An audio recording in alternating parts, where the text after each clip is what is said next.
대제사장에 찾아와서 자기 죄를 고하고 중보해 주기를 바랬던 것처럼 주님 앞에 나오는 것입니다. 그래서 오늘 16절 말씀에 보면 은혜의 보좌 앞에 담대히 나올지어다. 오늘 시편에도 보면은 성소에서 우리를 도와주시고 시온에서 우리를 붙잡아 주실 것이다, 이렇게 약속하고 있어요.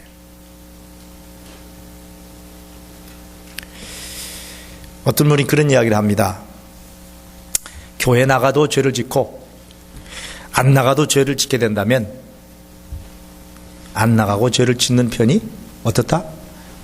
훨씬 더 편하다, 그렇게 이야기를 합니다. 인간적으로 생각하면 그렇죠. 교회 나가도 죄 짓고 교회 안 나가도 죄를 짓는다면 안 나가고 죄 짓는 것이 훨씬 속이 편하지 않습니까? 그런데 한번 곰곰이 생각해 보십시오. 여러분, 우리가 교회 나올 때마다 은혜를 받습니까?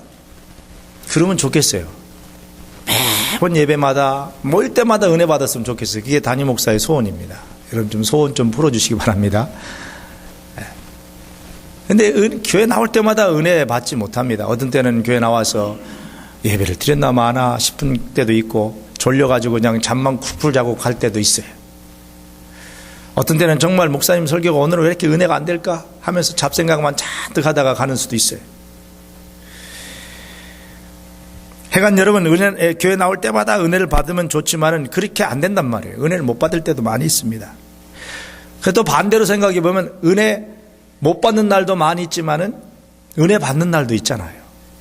은혜 받는 날도 많이 있어요. 말씀의 감격이고 예배의 감격이고 찬양이 은혜스럽고. 그러나 여러분, 분명한 것은 은혜를 받고 가든 은혜를 못 받고 와서 졸기만 하고 가든 계속해서 은혜의 보좌 앞에 나오는 것이 중요한 줄로 믿습니다. 은혜의 보좌 앞에 나와서 말씀을 한 귀로 듣고 한 귀로 흐르든 졸고 가든 해간 어떻든 여러분들이 주의 보좌 앞에 나오면 나의 신앙이 균형을 이룰 수 있다는 것입니다. 균형. 이렇게 신앙이 균형만 이룬다면 내 신앙이 내려간다고 해도 한계가 있다는 거예요. 내가 죄를 짓는다고 해도 한계가 있다는 겁니다. 그렇기 때문에 교회 안 나오고 죄 짓는 사람보다 교회 나오고 죄 짓는 사람이 훨씬 더 죄에 짓는 모습이 차원이 달라요. 다를 수밖에 없습니다. 내 신앙 안에서 꾸준하게 신앙생활을 한다면 그때마다 브레이크 작용을 하기 때문입니다. 아, 여기까지 가면 안 되지, 이렇게 되면 안 되지 하는 하나님의 음성과 브레이크 작용이 우리 속에 있기 때문에 은혜의 보좌 앞에 계속 나오고 신앙생활을 하는 사람은 그래도 안 나오고 범죄하는 사람보다, 안 나오고 죄 짓는 사람보다 차원이 다르단 말이에요. 그런 죄를 짓지 않습니다. 그러니까 교회에 나와야 돼요, 안 나와야 돼요? 네. 나와서 죄를 짓더라도 여러분이 교회에 나오셔야 돼요. 그래야 우리 신앙이 균형을 이룰 수가 있게 되는 것입니다. 여러분, 만약에 여러분이 6개월이나 1년이나 신앙생활을 한번 떠나보십시오. 이렇다고 또 꼭 떠나가지고 1년 안 나올 사람이 있는지 모르겠습니다만 한 6개월이나 1년 여러분이 모든 영적 생활을 그만두고 신앙생활을 하지 말아 보십시오. 어떻게 될 것 같습니까? 하나님의 음성이 들려지지 않습니다. 브레이크가 제대로 작동하지 않습니다. 그래서 그냥 막 가는 겁니다. 이게 무서운 것입니다. 그래서 시간 와서 말씀을 듣고 가든지 졸고 가는 한이 있더라도 하나님께 가까이 나오는 것이 중요합니다. 여러분, 집합태산이라는 말이 있습니다. 티끌이 모여서 태산을 이룬다는 말입니다. 작은 물방울이 모여서 망망대해를 이룬다는 말입니다. 우리가 주 안에서 살고 말씀 안에서 살게 되면 매일매일 주어지는 하나님의 보이지 않는 은혜가 우리 가운데 쌓이고 쌓여서 그게 큰 힘이 된다는 말입니다. 그래서 우리 비록 죄를 지을 수밖에 없는 인간이지만은요, 우리가 죄를 지었을 때에 그 죄를 정말 밑바닥까지 내려가지 않도록 브레이크 작용을 해주는 하나님의 은혜의 힘이 있고, 또 죄를 지었을 때에 주님 앞에 나와서 그 죄를 고백하면 중보자 되시는 대제사장 예수님께서 우리 죄를 용서해 주신단 말이에요. 그 은혜를 베푸신단 말이에요. 그 은혜를 덧입고 우리가 다시 의롭게 되고 새로운 심령으로 또 인생을 하나님을 바라보면서 살게 되는 겁니다.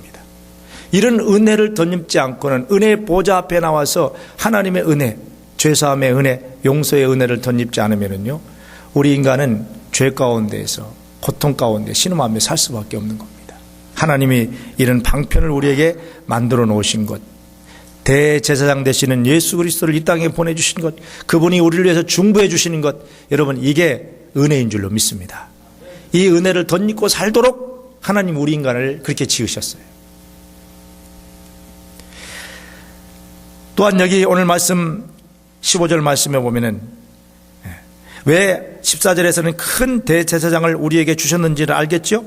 죄 지을 수밖에 없는 인간이 부족함이 있기 때문에 그런 부분들을 은혜로 채워주시기 위해서 큰 대제사장의 제도를 주셨다는 거예요. 그게 은혜라는 겁니다. 또 여기 15절에 보면은 우리에게 있는 대제사장은 한번 따라 합시다. 우리 연약함을 체휼하지 아니하는 자가 아니요. 우리는 연약하다는 겁니다. 대제사장이신 예수님이 보면은 우리는 구원받았어도 하나님의 자녀가 되었어도 우리에는 아직도 계속해서 연약함이 그대로 존재한다는 것입니다. 여러분 인간이 얼마나 실수를 잘하고 또 참 넘어지고 시험 들고 하는 연약한 존재인가를 너무나 잘 압니다. 우리는 아직도 미완성의 존재이기 때문에 그렇습니다. 여러분 완성된 다른 피조물을 보세요. 완성된 다른 피조물들은요 각각 나름대로 자기 생명을 유지하고 나갈 수 있는 능력을 다 부여받았어요. 그렇기 때문에 주어진 만큼 살다가 가는 거예요. 자기 능력대로 살다 가는 거예요. 이게 나머지 피조물들입니다. 그래서 여러분 동물의 왕국 같은 이런 것이라든가 이 자연 지오그래픽 그 텔레비전을 보게 되면요 저 북극에 사는 그런 곰들, 이런 곰들이 그 추위에서도 살아남게끔 하나님이 능력을 주셔서 존재하는 거예요. 우리 인간을 그 추운 북극에 갖다 딱 던져놓으면 어떻게 될까요? 우리는 1시간도 못 가서 얼어 죽습니다. 우리는 그거를 극복할 수 있는 능력이 없어요.